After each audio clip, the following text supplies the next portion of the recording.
At the United Church of Christ Cornerstone Fund, our mission is to join together in faith to invest in and build community. Joining together. Together. Together. Together. Together. In faith. To invest in and build community. Construir comunidades. Community. Community. Community.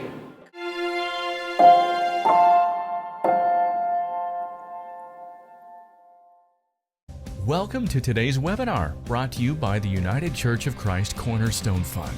Thank you for joining us. The Cornerstone Fund, now in its 25th year, offers faith-based, socially responsible investments to individuals, churches, and nonprofit organizations of the United Church of Christ. With these investments, the Cornerstone Fund provides low-cost financing options for local churches and affiliated ministries across the country.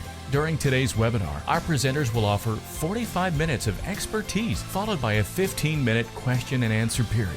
You may submit your questions at any time during today's webinar by clicking the Q&A button on the bottom of your screen. Welcome to the United Church of Christ Cornerstone Fund's second of a two-part webinar series, Matching Property with Ministry and Mission. My name is Janine Caloza, and I serve as Vice President and Chief Lending Officer here at the Cornerstone Fund. As the video just shared, the Cornerstone Fund works with churches and affiliated nonprofit organizations to help them enhance their ministry and mission with low-cost financing. And today we are here with Pete Metzloff, a lay leader from Medina United Church of Christ, and Steve Zanoni, a certified architect and project manager with Project Management Consultants, to begin the discussion of how we build the property to better match your ministry and mission. Again, as in the last webinar, we've allowed time for Q&A at the end of the webinar, so please submit questions as we go. And the three of us will answer those at the end of our presentation.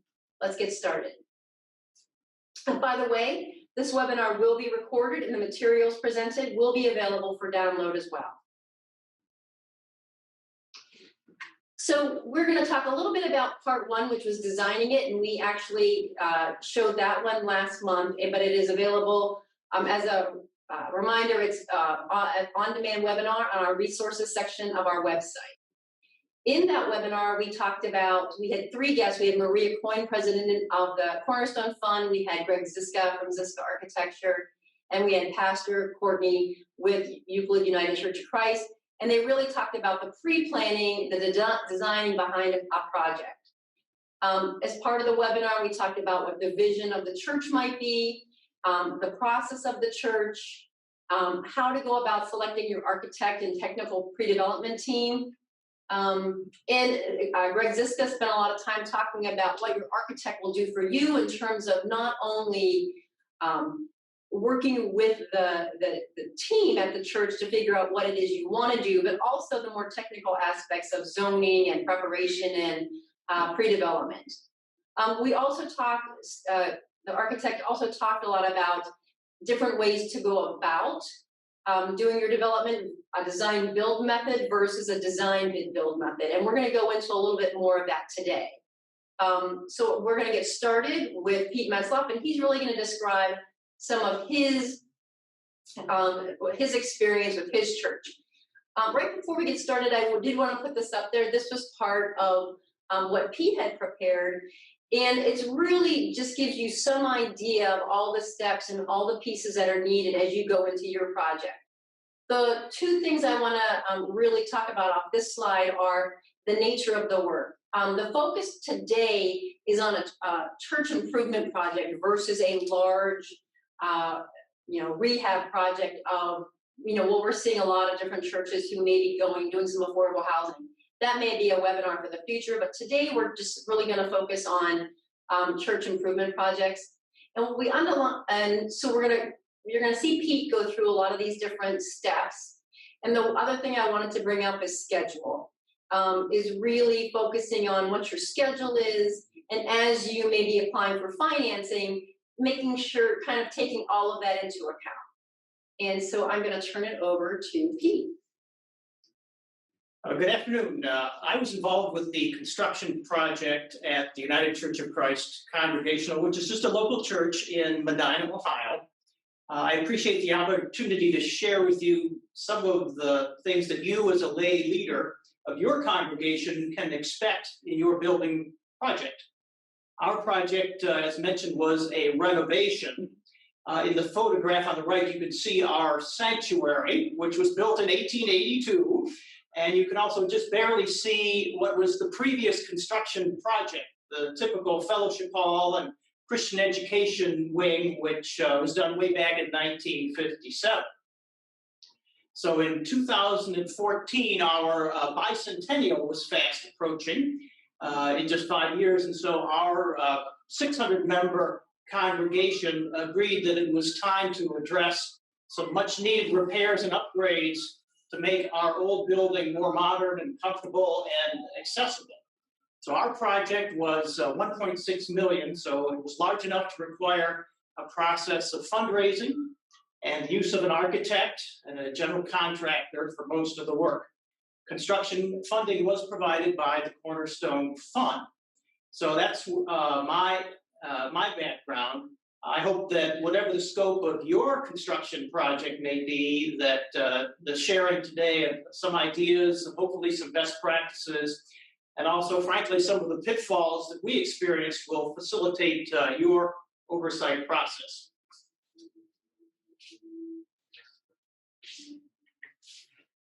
So again, by 2015, the part of our church that was built in 1957 really needed some work. Our bathrooms were out of date. We had 175 single pane windows that were all bad. We had a very small and scary elevator where people would get trapped. And even our bell tower was cracked.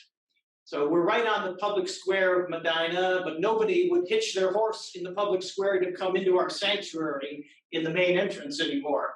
In fact, everybody would park their car and come up very long, steep steps. So our building was just not inviting to guests or to visitors. Unlike some of the other churches in town, we voted to stay on the town square rather than start all over again with a new building. So again, we needed to build a whole new entrance and expand our offices, put in the better elevator, and add some bathrooms. Our total campaign was $2 million. So what was our process? Well, I guess like any project, you have to start with some fundraising and think about borrowing. Our church council dealt with the formation of a special construction oversight committee. We then proceeded to select an architect and a general contractor. During the period of construction, which was the better part of a year, we met weekly. This construction committee met weekly. And so we're going to kind of go over what we learned, hopefully what would be considered to be some best practices that you as the lay leader would do to provide oversight, and talk about some of the potential pitfalls. So those include things like record keeping and financial reporting, invoice approval, lien waivers, change orders, retainage. These are all oftentimes new things to lay leaders, but are instrumental of any part of a construction project. If we have one takeaway from the webinar, it would be some tips on the oversight you need to perform with subcontractors of the general contractor. We'll take a look at some of the things that happen as the project becomes complete, and an odd little thing about how property taxes might be created. So let's talk for a minute about fundraising and borrowing. A large construction project, it's got to begin with some fundraising. The experts will tell you to create a presentation that sort of outlines the case for support for your project. In our case, we had some very limited help from an outside fundraising professional, and we did do a canvas of absolutely all of the church members, something we don't do normally, to try to secure pledges. And we tried to make it clear that this was a pledge campaign that was a one-time thing over and above regular gifts to operation and missions. We chose to have a 5-year period for the payment of the campaign pledges. A whole new building, if we had moved out of the square, would probably have taken longer. Now, as a congregation, we initially decided to limit our construction activities to no more than the amount of cash and uncollected pledges that we actually had on hand. I think that was perhaps our Puritan heritage coming through. We later had to call another congregational meeting to authorize an additional $75,000 of debt to cover change orders. Essentially, we didn't allow enough for contingencies, but we'll have more on that later. And also, with a $2 million campaign, we raised basically $1.6 million. So it was necessary to prioritize our wish list of the desired items because we didn't meet the entire goal. Now, based on some guidance from our fundraising consultant, we needed to include a factor of from 5 to 10% for potentially uncollectible pledges over a 5-year collection campaign.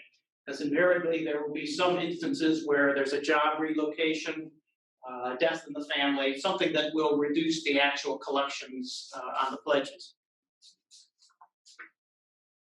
We also found it very useful to open up a new separate checking account for the construction project that dramatically facilitated record keeping.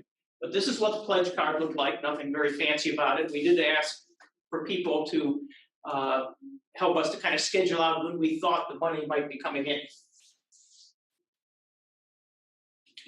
So our next step after we had fundraising well underway was to secure a lending source. And here you can see on your screen what was the end result. Historically, some churches simply wait until pledges are fully collected before doing the construction. And that would certainly provide a high degree of certainty. And the funds that you collected cash can certainly earn a little bit of interest, but construction costs are going up every year too. So we wanted to start construction based on the cash and pledges on hand. We then proceeded to have some discussions with the local banks. The local bank in Medina was founded years ago by a member of the congregation, and we got nowhere with them. They were frank enough to share with us that they viewed loans to churches as something they really don't like to do. They said churches always want to have reduced rates, which we did. And if later on there was any sort of problem with the loan, the last thing that a local bank wants to have is a dispute with the local church. And then we talked to some bigger commercial banks, and they didn't seem to really understand the financial affairs or the financial reports of a local church. And so for these reasons, for us, it was a very simple decision for us to use the Cornerstone Fund, which, as you all know, is the lending arm of our own denomination. Pete, can I interject? Sure. I think one of the things that I thought you guys did a really great job at is that you understood the issues of escalation of construction costs compared to what you can build on interest. And everybody thinks, well, if I keep my money in the bank, I can get enough interest to pay for those higher costs. You really need to realize the year you're going to start building of the project, because construction costs are amazingly have been going up, pricing out of 4 to 5% a year lately, especially with there's limited construction people today, and materials are going up, and so I thought you made a good decision in terms of let's take our pledges, let's take a loan out for those, because building it now is going to be a lot cheaper than waiting, let's say, 5 more years. We had so many people that made a pledge and then they ended up paying the whole 5-year pledge in the first year. And they all said, well, I'm not making anything on my money in the bank or in bonds. I might as well just write the check, give it all to you now. Interest rates are like zero, right? And construction costs are going up every year. So anyway, I'm pleased to say that Cornerstone Fund was truly a partner for us in our project, not just a lender. So we got our commitment letter. And again, we're off and running. A little bit of governance or oversight, like any typical church. We have a church council that right underneath the congregation, they have all the responsibility, but they created a construction board and fully delegated all authority to this one-time group to oversee the project. So you can see there on the list who the members were. We had the church treasurer was a member, someone from our finance committee or team. We had 2 representatives from property and grounds. We had someone who was the chairman of our committee, The moderator of our council and the pastor were ex officio, and we have a financial secretary. She was an ex officio member. So we tried to bring together all the people that kind of had the right skills. You can see there they were given very specific duties and responsibilities, the authority to sign contracts. The buck was stopping with this oversight committee.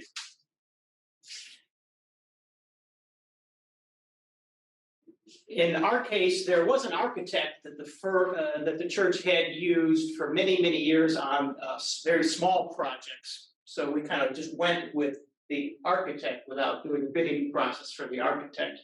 And he, drew up all of his plans. I remember one final meeting where he handed us a stack of giant blueprint papers that said, "Okay, committee, approve these things," and we didn't know what we were looking at. We said, "Fine, here we go." And then he sent it out. He knew about a lot of contractors in the community, so I think the bid sheet and the availability of those giant pile of blueprints went to like 6, and 3 of them we brought back for interviews. So the final bidders were interviewed in detail prior to signing another standard. You can see this is kind of standard form. And Pete, can I interject real quickly here, just and maybe you will as well, is just on your selection of the architect. I know you had a pre-existing relationship, which is great. I think one of the other things we might just bring up is as you start putting together your development team, is to actually either do a request for qualifications, or one of the other things is to talk to someone like your church or others who've had a great experience, but to really see. There are some architecture firms that actually specialize in working with public entities or nonprofits or churches, and so it might be worth. I think it's definitely worth taking the time to vet different candidates. Yeah, I'd like to add to that. One of the things is I always say this: you don't find really a good architect on Angie's list. You really need to talk to either other churches, or if you have a relationship that you feel very comfortable with. It's nothing worse than to say, "I have a friend of a friend." You really need to find someone who really has that experience, but also the experience in the type of project you're going to do, which was yours was a renovation and an addition. So you want to find somebody that has that sort of experience and understands that on the architectural. And then when it comes to the selection of the contractor, which I know you're going in a little more detail, having a good architect, they're going to provide you with some good names for bidding. Again, they're going to help you select somebody who fits your project. Because the worst thing you can do is either have some big firm who's not used to working on a small project. It's difficult for them to understand it, or vice versa. Somebody who's so small or doesn't have the experience. Really, you're not getting the best that you need. The best people to talk to are other churches. They don't need to be United Church of Christ. They can be churches in your community. And I think that's always good to hear. How was your experience and who did you work with? I agree with you. Were we to do this all over, we would have done some shopping for the architect. Although I will say, maybe we were lucky. We had a great relationship and a great experience with the architect. And then the next step is if you bring some general contractors in, okay, what kind of questions do you ask them? There we were smart enough to say, "Tell me about the similar projects that you've done." And here's a chart with a link to a paper of more details, with some of the kinds of things that you might do as you do some due diligence. And obviously cost is a paramount thing. We were trying to bring all this work we wanted to do in with a limited amount of dollars that we had to spend. So cost is obviously a critical factor, but there are a whole bunch of these other factors that you should be looking at. I'm a CPA, so I looked at this guy's, the general contractor's financial statements, and yeah, he had some assets, but he also had a whole lot of mortgage obligations and stuff. And we talked to a couple of really big contractors. Everybody on the committee kind of liked the small contractor. He was basically a kind of one-man shop with a lot of subcontractors. We ended up going with him. But these are some of the questions that you should be asking. We didn't really go through all of these as well as we should have. Pete, can I add on this? A couple of things is, one, I really like that you did this, because I think this is important to look at their financial viability and all of that. Because, and also you looked at the management capability. What are the people who are going to work on my project? Are they qualified? Can I work with them? It isn't just the number. You really want to make sure you have a team that's very successful. Now, you can add things such as bonding. So, Yes. and I don't know if you did you We do that? chose not to do that. Now, there's an expense. Yeah. There is an expense. And so you have to make that decision.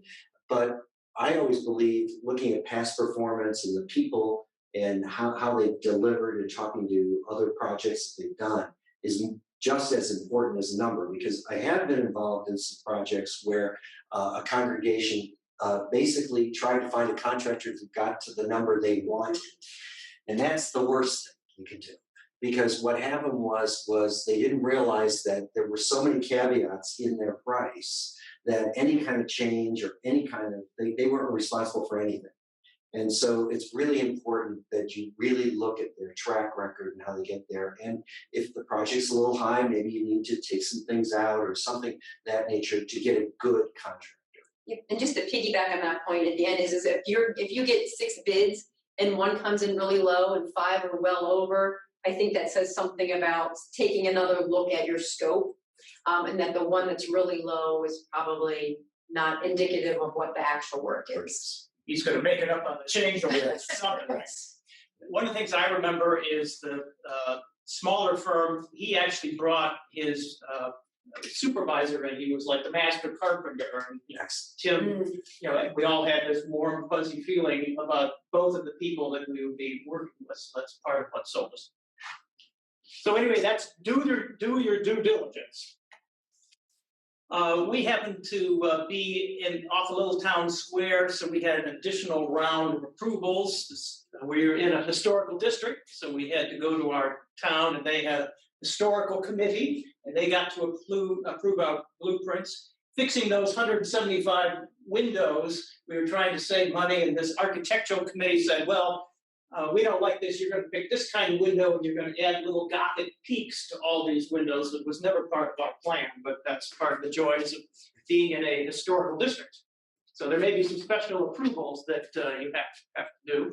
And Pete, that takes time. It all takes time. It takes time, so you have to put that time in to understand that before you can actually start to build. And sometimes people forget, oh, I'm ready with the drawings, I'm done, I'm ready to go. No, you have to go through these approvals and permits. Go ahead. Here's a few other planning considerations.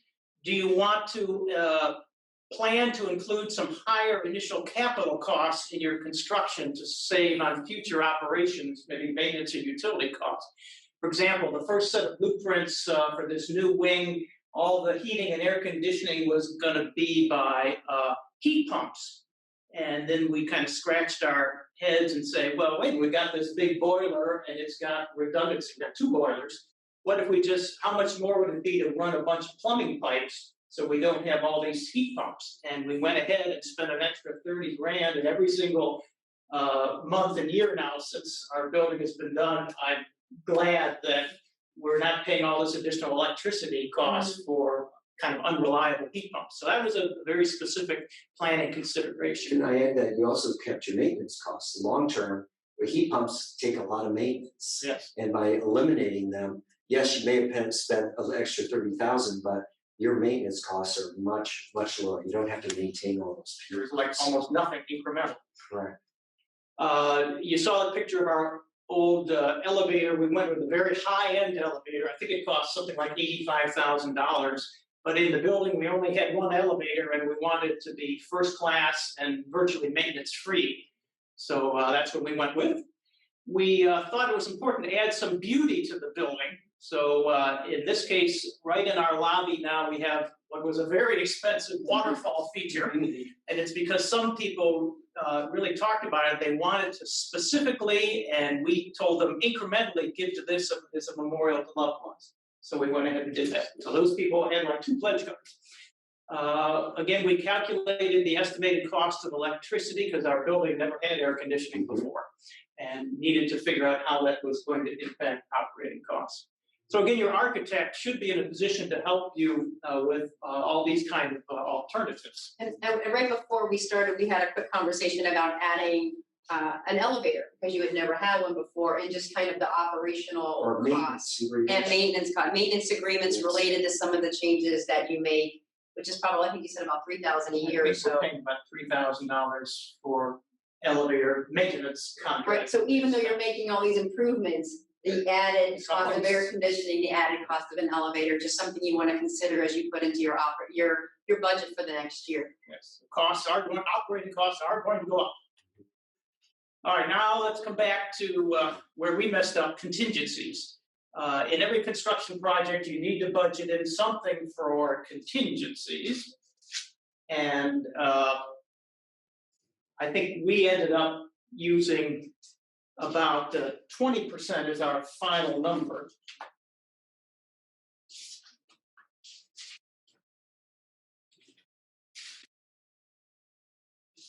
And here are some factors that might help you determine how much of a contingency you want to put into your project. In our case, we had all of the factors that I've shown here as things which might speak for a larger contingency. We had an existing structure, not a brand new building. We had some asbestos issues. We didn't have any blueprints from the 1882 building, or not really any good blueprints from the 1957 building. We had to bring an engineer in to help the contractor figure out what are load-bearing walls as we were knocking out things and connecting buildings.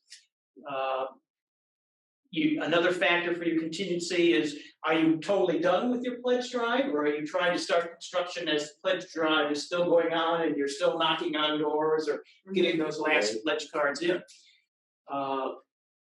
It might make a difference if all of the work that you're doing is going to be under a contract with a single general contractor. In our case, we had to fix cracks in the belfry and fix some roofs and replace a furnace, a lot of things that didn't have to happen right away and could even be put on hold if we needed to for a while. There are some factors that might be a consideration for smaller contingencies if you're doing a brand new construction in a green field somewhere. If your pledge drive is totally done and you know exactly how much you got to work with. And again, Pete, this to me is probably the toughest part for any community, a church community to deal with. When you do these types of projects, you mentioned if a larger contingency for renovation. Also, the smaller the dollar value of a project, the higher the contingencies should be. A good example is, let's say you're going to do a roofing project. That seems pretty simple. You go out and get some dollar. You don't even need an architect. You go out and get a contractor, gets a couple of contractors, say the roof's going to cost this. Well, you have to realize you got to look at what your roof is sitting on. How old is that building? How long has that roof been leaking? How long? There may be elements underneath that roof that may need to be replaced. Nobody can figure that out. Nobody has X-ray vision. So if you're doing a roofing project, well, when was the last time the roof was replaced? Did it have a lot of leaks? Maybe we need a large contingency because the framing might be damaged, or the material underneath, let's say the plywood that the roof is applied to, is gone or has deteriorated. And so what I always like to say is, you need to kind of walk through your project. Your architect can help you with this, but you got to tell them this. You got to say, tell me all the things that could go wrong as we do this, especially in renovation, and start developing a list. These are the things that we have, and then determine what your contingency should be. 20%, could be 30%. It's a small $100,000 project. You know, it's you want a lot of money, you may need more money. So you need to analyze your risk. And that's what I liked, what you realize that now, but it's sort of like these unforeseen conditions are the hardest for everyone. And you do get it, you can put a lot into the construction contract. You can put some allowances for unforeseen conditions, so you put it right there, so you don't have to go through a change order, or you could put it to the side to the contractor. You know, we're gonna take that risk, but you want to identify as much as possible. And I tell you, it's the hardest thing to do. And I like the point you made, Pete, about the two bottom points under each category. Whether you include a bunch of projects under into a single contract versus having the flexibility to kind of save them till later. And I think one of the things you could do, I know I've done in the past, is that you have them bid a certain scope and then you have, like add-ins. Or alternates. Or alternates, if you have an alternate. If we go with alternate, what's the timeline we have to let you know about doing alternate A? What's the timeline we have to let you know before doing alternate B, and here's the price. So it gives you some chance down the road, if you feel that the unknowns are kind of, creeping up, that you can hold off on doing alternate A or alternate B. So I think it was an excellent point to bring up and something to consider as you go through this process. Okay. So again, just weekly meetings. It's important for your committee. We had some retired folks that took it upon himself. We had a photographer who came every day and put his tripod at exactly the same spot and took pictures every day during a year of construction. We made a movie out of it. But that kind of helped us to establish the timeline. Here are just a couple of examples. Again, our general contractor took it upon himself to be the record keeper for these weekly meetings. We took attendance. For each little point, we had, what was achieved during the past week, what's the upcoming task, what are decisions that need to be made, all that kind of stuff. So he did a great job in helping us with this kind of stuff. And I think that's something you should ask your contractor. Good contractors do that. And that should be one of the first questions. Are you going to put together meetings? Part of what you intend to do. Yes. And I love how you said it has actions. And it's oftentimes you look at these and it feels like the movie, Groundhog Day. The action seems to be never gets completed. Well, by getting on those meeting minutes all the time, so all of a sudden somebody gets embarrassed and wait a minute, you got to take care of this. Well, there was a page 2 of every meeting that said, okay, here are specific tasks with names on them. And so you had to come to the next meeting saying, I did what I promised to do or what I was assigned to do. Yeah. So that's something. We're going to take a very quick glimpse at some of the reports. One of the key members of your team is the financial treasurer guy who's going to help you manage that contingency thing we were talking about a moment ago. So again, if you have pledges, you're going to need to keep track of who are all the folks that made pledges. Our church, like many others, just understands cash-based accounting, basic checkbook, cash in and out. It was kind of a new concept for us to deal with a multi-year plan where you had what we call accrual accounting, pledges that are going to be paid over time. So we had to keep track of that in a simple little spreadsheet. But then once you begin to track multi-year pledges, you also got to have another way to track the payments against that. So you can tell, gee, there are these 10 families that made a pledge and we're halfway done and haven't paid anything yet. Are they still around? And consider this question of how much of an allowance for uncollectible pledges do you need to have? That's the same as spending construction money. There's money you're not really going to get, or you think you're not going to get. But the third basic financial report you want your treasurer to do, again, hopefully with this separate checking account, is your basic checkbook, keeping track of the money in and out, and some basic categories on the right there as to what it's for. So those are all pretty simple things. You do need to keep a contracts log. This is a little kind of a hypothetical example. Just keeping track of every log, every contract that you sign, the original contract, change orders. There will be change orders. We were amazed to discover in our innocence that every time the base contract goes up, the amount that the architect gets also goes up. So we were tracking that. And then again, we have some items outside of the scope of the general contractor. Keep a log of those. This was, we tried to have a one-page thing. I'm going to go through this extremely quickly, but there were maybe 3 or 4 elements that you want your treasurer person, if there's only one person that really understands it, the treasurer needs to understand it, and then he can verbalize and provide summaries to the rest of the committee. So what an accountant would call it, balance sheet, do we have the cash left over? And here again was the not just cash, but where do we stand on collecting these multi-year pledges? So we had some cash, and we had, say, $1 million of pledges, but how much has already been collected? How much is yet to go? Some of that kind of information every month or so is helpful. An income statement shows what money has come in and out, either for the project to date or for the current month that you're reporting on. Again, what cash has come in and what have we spent, basic stuff.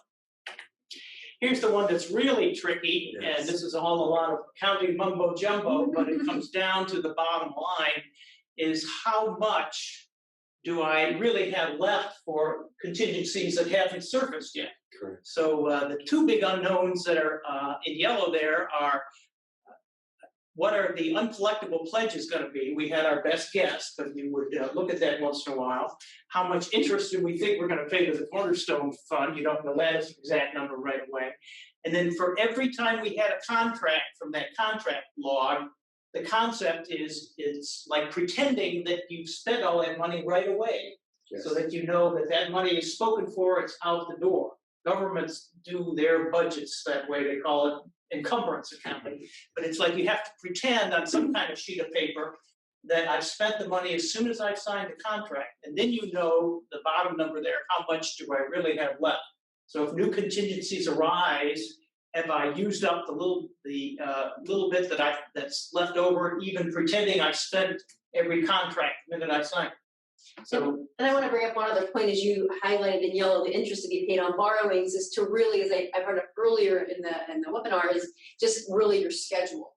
So you're gonna put the interest, you're gonna cash flow out how much is going out each month and how much your interest you're paying. If for some reason there's a project shutdown or your GC is falling behind and you end up going, seriously, you're behind schedule, that impacts your initial budget. And so we've had other projects where some of the interest line items were, well over budget Yes. because enough time wasn't being paid attention to the schedule. Okay, we're going to keep moving here. Some of these slides will just show you what some of the documents you're going to start seeing are once you begin construction. So we kind of kept track month by month. And when you get that first bill from the contract, you're not going to pay the whole thing. You're going to have something called retainage, which is usually like 5%, and that's to make sure that he keeps going and does all the things he's supposed to do. As you get later on in the project, he wants to grab some of that retainage. Here's what a typical bill looks like. It's one of these standardized forms. And in section 1 there's an important sort of legalistic sentence where the contractor confirms that he's actually done all the work that he's billing you for and he's paid his contractors. And then this bill is also shared with the architect, so that's another control. He's got to sign his life away saying, this is a good bill, it's okay for you to pay it. I'm glad you pointed that out because the architect is actually putting their own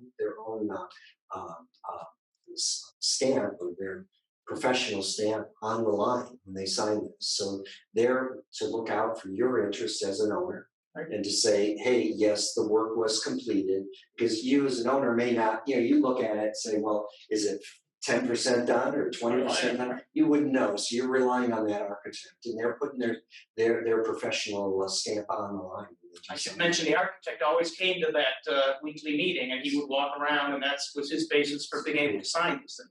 There's a page 2 to the standard form. You probably can't see it on this slide, but it's a whole bunch of detail, all those 30-odd categories running down the page, and how much has the contractor say he's done this period, and how much is he billing you for. So you can kind of keep track with these percentages as to, does it kind of make sense from what I know the project is physically doing. Now we get into some legal things. There is something called a waiver of a lien, and just a kind of piece of paper that Cornerstone is going to require you to send in once you get it, that says the contractor acknowledges that he's been paid and he's giving up his legal rights. So he has a legal right to be paid if he's done the work, and this becomes something that you need to ask for, make sure is getting done. Well, this protects you with subcontractors. We're going to come to that in just a second. So this is the basic lien waiver from the general contractor, and then there's the part 2 we're going to get to. That's the surprising part. Before we get to that big surprise, think about insurance. For a very nominal cost, you can go to your regular insurance company, and we discovered this after some steel disappeared from the parking lot before it got stolen, that you can get insurance that covers construction things that wouldn't otherwise be covered. So you pay a little bit extra and get this kind of insurance. It's very important, and this is the industry calls it builder's risk. And the best way to buy it is for the owner to buy it, you as the church to buy it yourself, that you get the best rates, and you just go through your insurance agency, and they'll take care of it. Save like $2,000, a very nominal amount. Okay, now we can talk about subcontractors. We're going to talk about payments to subcontractors, but the big thing is mitigating the risk that the general contractor takes the money from you, but for whatever reason doesn't pay his subcontractors. So when a lot of legal stuff here, but a subcontractor has a right to get paid. So if he can prove that he did the work and that he hasn't been paid, you're going to like lose in court, whether the general contractor pays him or not. So there's one legalistic thing that you should do, and that's to go down to the courthouse and file something called a notice of commencement, which eliminates that normal legal recourse thing that the contractor has. Correct. So, But I will point out this, in Ohio, this was done in Ohio. They sometimes have different names in different states. okay. So you really, one of the things is you should have either through your architect or in legal counsel, identify what's the best way I notify everyone that we're doing this project and to avoid liens against the project. And I may add one more thing as you brought up legal counsel, is that I would highly recommend that as you engage in putting together contracts with your general contractor or anybody else, that you do engage legal counsel to put the contract together or review it for you, and then they can take care of a lot of these things for you as your legal counsel. And I would highly recommend considering that as you go into a project like this. Here's again what it looks like, at least for the state of Ohio. And you would also mail this to any of the subcontractors that you become aware of, and you need to ask, who are they? Then it can go the other way. Here's the elevator company sent us a letter that basically voids the protection we would have had if we had gone down to the courthouse. Yes. So that helped them make sure that they got paid. So if you get one of these notice of furnishings that's coming the other way from a contractor, you have to really make sure that the general contractor is paying this subcontractor.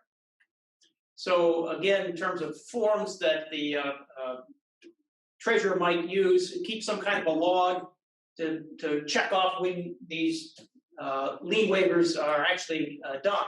The red ones in this example are the ones that haven't come in yet, so I'm going to keep after those. But Pete, I go back to just if you can. I think this is really important that you follow a very good process.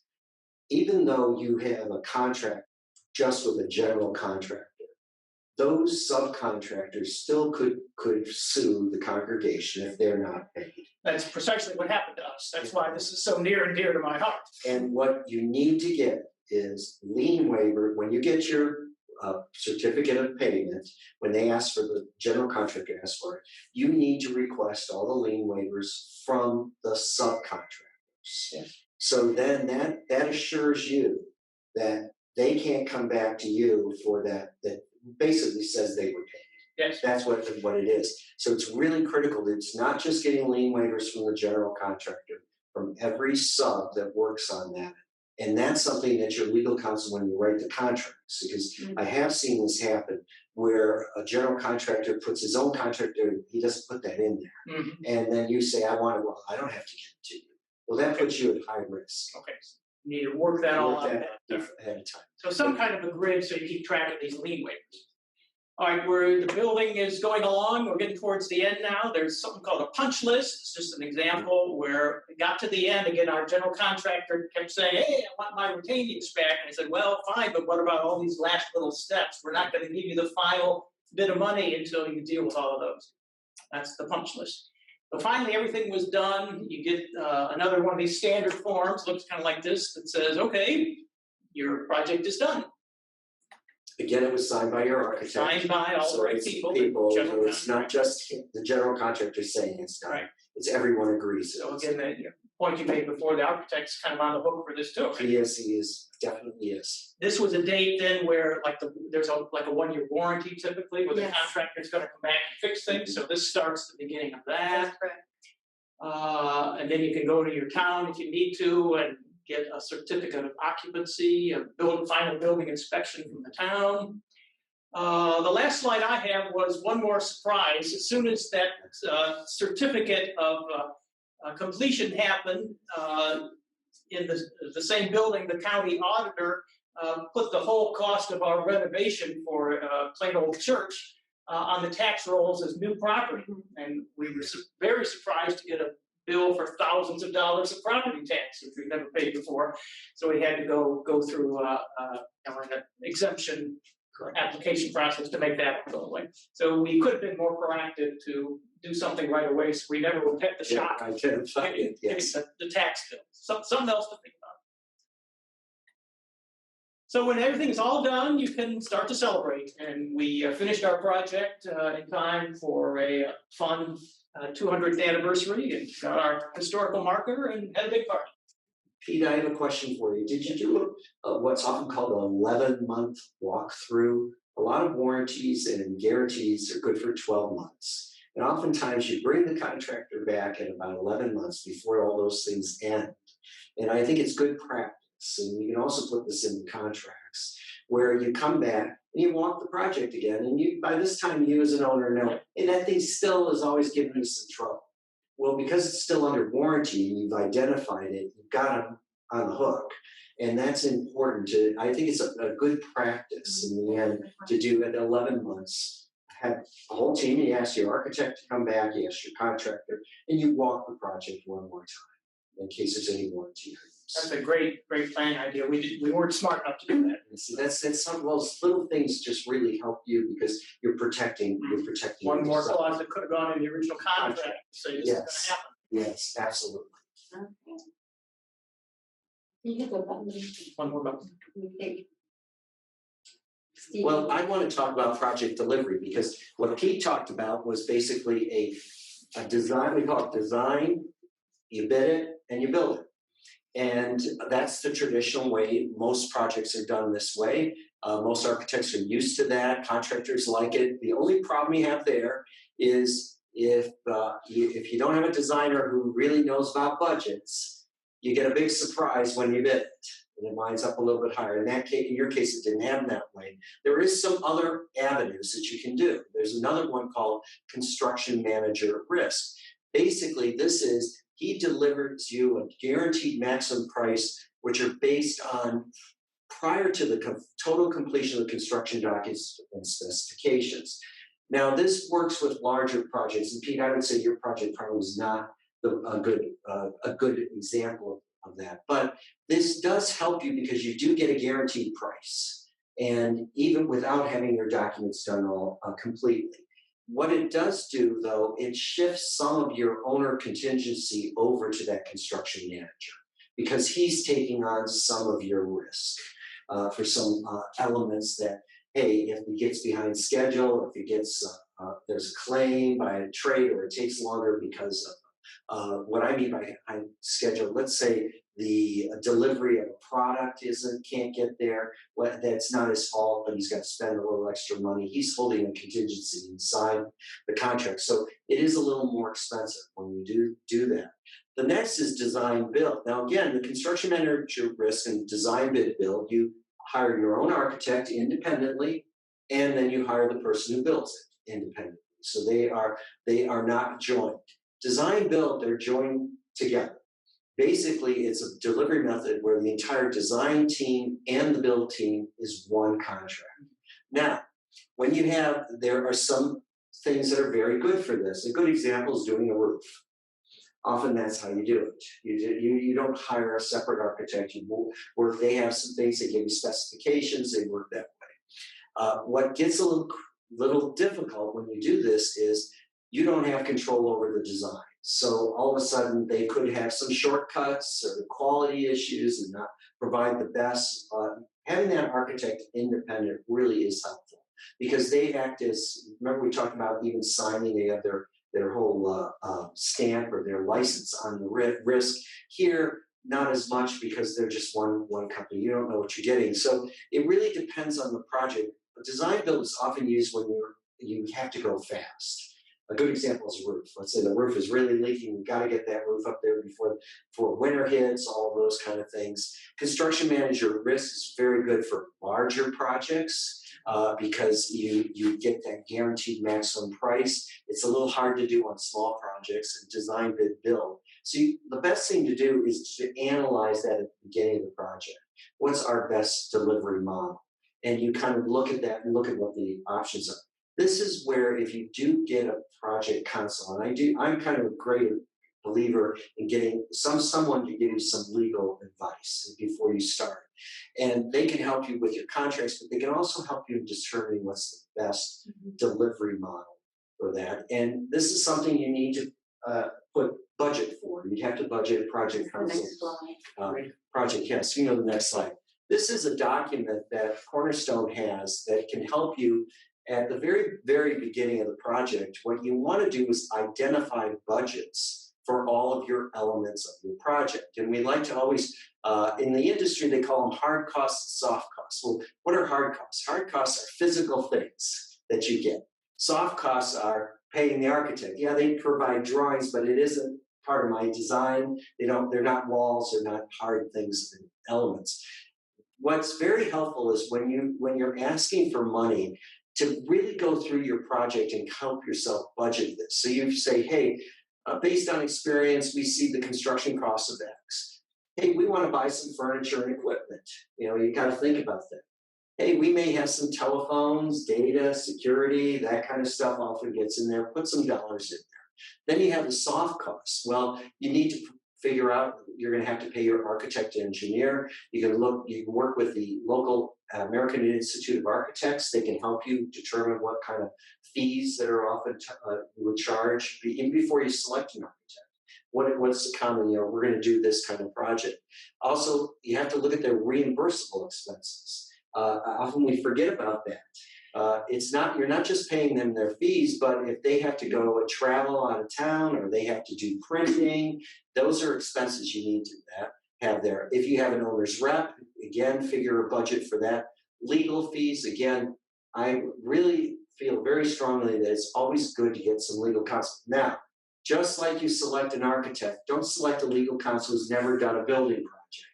Select someone who is geared toward construction. Because they may be a great legal counsel in a trial for a criminal case, but they know nothing about contracts. You need somebody who understands contracts. There are other things that you as an owner are going to have to pay in a project. There's things called testings and inspections, and I don't know how you bought that, if you bought any of that. Especially in new construction, they want you to test the concrete. I don't think you can, things like that. But oftentimes you need to have those testings and inspections done. If you're building new, you have to do soil borings, where you have to go down and they tell the architect how good our soil is so you can design the foundations correctly. There's oftentimes, especially in land, you may have had a site survey. You may have some sort of survey because you built a small addition, I think, onto the building. Who's going to pay the utilities as you build it? And that's really important. That can be at high expense, especially if you have to pay for heat or temporary heat. Really should look at those costs. There's that builder's risk insurance. Okay. There's the building permits that you talked about earlier, or whatever those are. And that kind of subtotal soft costs. Then we put it at the bottom, project contingency. And these are minimums, all right? We said that project contingency fund, you add up all your hard and soft costs, and you add either 10% if it's new construction or 15% for renovation. I don't like the idea of just saying 15, especially on renovation. I think you need to analyze what are the issues. Now, how do you fill this out? You may not have the resources to fill something like this out. You could hire an architect, and I've often done this with projects, is you're going to hire your architect, but you don't give them the full project at the very beginning. You say, we want to hire you to give us a concept and get us a budget. And then once we know what our budget is, we then can go out and get our money and develop it. It's a non-high expense.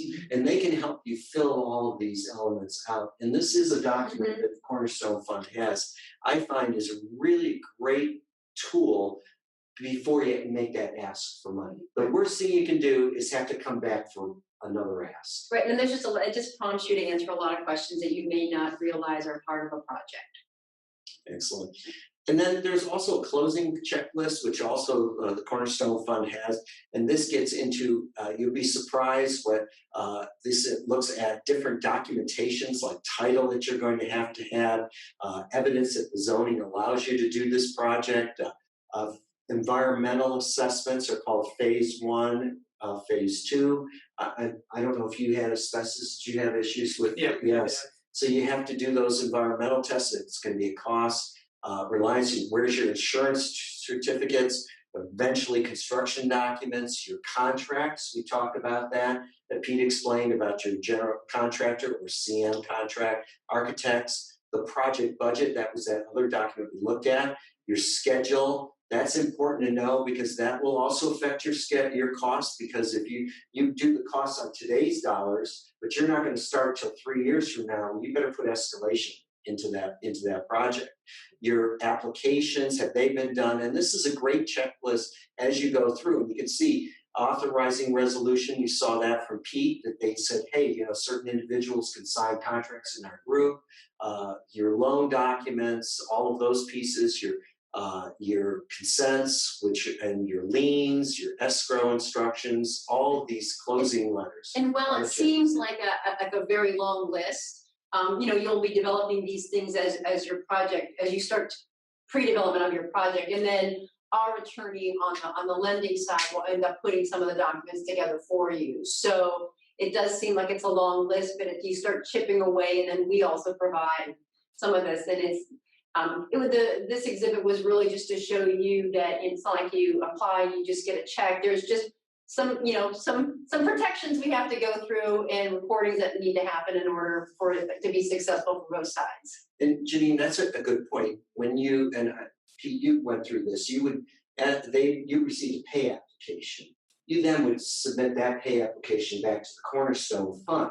So that would have those lien waivers signed by the architect. Everybody agrees, and they would look at the title and all that, and then they would write a check back to you. I don't know if it's we write a check to the church, and then the church writes the check out to the contract. So that's and that's also important for the contractor to understand that if they understand that right away at the beginning, they don't hound you saying, well, where's my check? Where's my check? You explain, hey, I then have to send it, because Cornerstone Funds, like any bank, they're used to this. This is not unusual for a contractor, but at least knowing what's the process at Cornerstone, and also knowing what's important for the contractor, what documentation he needs to have to get his money. Yep. Yeah, okay. Great. Okay. Let's see. So we have some questions up here. I'm going to read them and then we'll figure out who. So how did you go about getting the initial estimate of cost before you engaged the architect? Pete?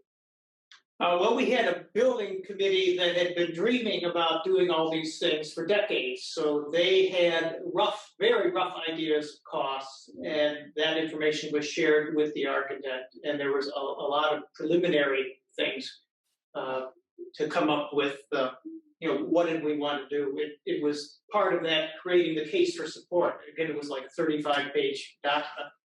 And that's where if you do have the some funds available to, and it's not too expensive, maybe a few $1,000s to actually hire an architect to do that first phase of helping you put together your budget. That's another avenue that you can do.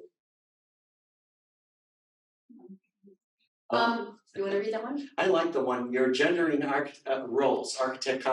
I do agree with you. Unfortunately, this industry, we're so used to saying he. I have to tell you, there are the best architects that I've worked with are women to begin with, because they're a little more thorough. And secondly, there are a lot of contractors. Now, that's kind of an interesting thing you talked about. On a lot of projects I've done, and you can do this as a congregation, have some requirements for minority, female, businesses that are maybe are smaller. You may want to write that in. That's where a legal counsel could be a big help to you. If you feel that that's important to your congregation, that there's participation by minorities or whatever, you can write that into the contracts to say, hey, our goal is to get 10% or 15% minority, or we'd like to have 10%, 15%, whatever. And you can work with your architect and your legal counsel and really have participants of all genders and all races. And there's one comment I'm going to read. One issue with design build for a sanctuary or similar worship space is not a lot of GCs have the right design experience for such a specialty space that works well for office space, halls, classroom spaces. If you can identify a GC early to partner with your architect in the design phase, it may be close to the same result as a true design build. Or hire an architect for conceptual design, then hand over to GC to carry out design build from that concept for construction. Any thoughts on this approach if a more sensitive design space or a worship area? I would agree wholeheartedly in what Mark has written. As I said, design build, you lose a lot of control of the design end, and you're absolutely right. There aren't a lot of experienced design build teams. I agree with you. If you can get a partnership set up with the team, that's why it's helpful. You start with first selecting your architect and then go through a process of selecting your general contractor. I think what's helpful is how well will they work with your architect? How will they work with you? And so as you add to your team, you always want to think of the team dynamics of how people, how he or she will work with my team. I think those were very good comments, Mark. Okay.